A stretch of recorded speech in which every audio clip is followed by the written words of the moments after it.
Guys, ngayon nandito po ako sa Las sa pagawaan ng kapatid ko, patahian nila. Hello babes. Yan. Ano lang ako dito, mag extra income. Yan, ang dami kasing gawain nila. Alam ba ninyo guys, ito ginawa nila na napatay sa kanila ng pang-opisina. Ito guys, para makita ninyo guys yung ang ganda ng pagkagawa nila guys. Ito guys. Yan, ito. Diba guys, ang ganda. Napit pero hindi ko to sukat guys. Hindi talaga ako ang nito. Pero parang parang sukat sa akin. Ang ganda ng pagkagawa. Yan. Ang ganda. Ganda pagkagawa nila. Tapos guys, ito pa yung nagpagawa sa kanila. Ano nga ito? National University.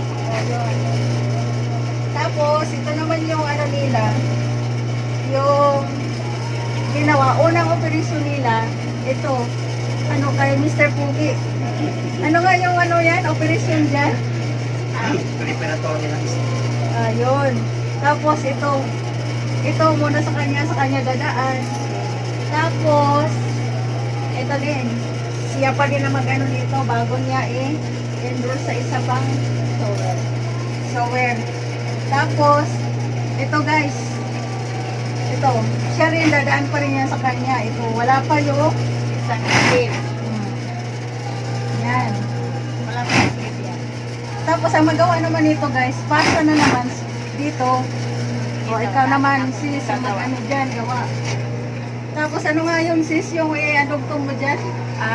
Dugtuan ko ito ng sleeve at saka iitingin ko pagkatapos yung sleeve niya para matibay. Yun. Ang ganda guys yung pagkatahi nila guys. Double. Yan sa edge na yan guys.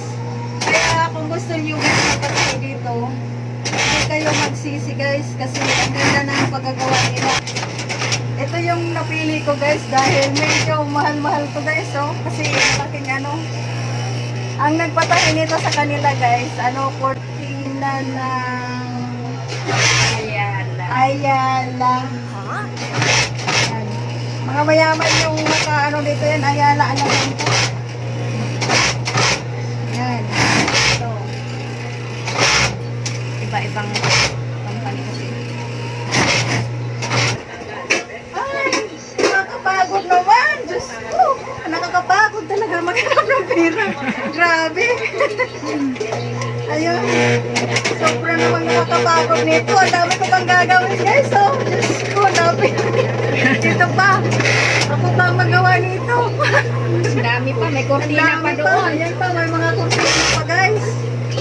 Kaya napakahirap pala mag-awat. Hirap talaga kumita ng pera. Ayan.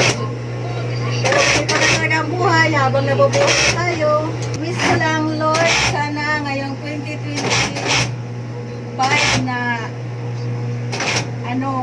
nawa maganda pa yung nila sa pagpatawaan nila na mas marami pang magpatahi sa kanila Lord.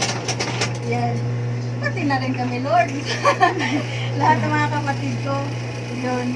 At saka wish ko rin Lord na lahat ng mga kapatid ko na bigyan mo kami ng magandang pangatawan at saka bahala na rin kayo Lord sa pangangailangan namin pang araw-araw.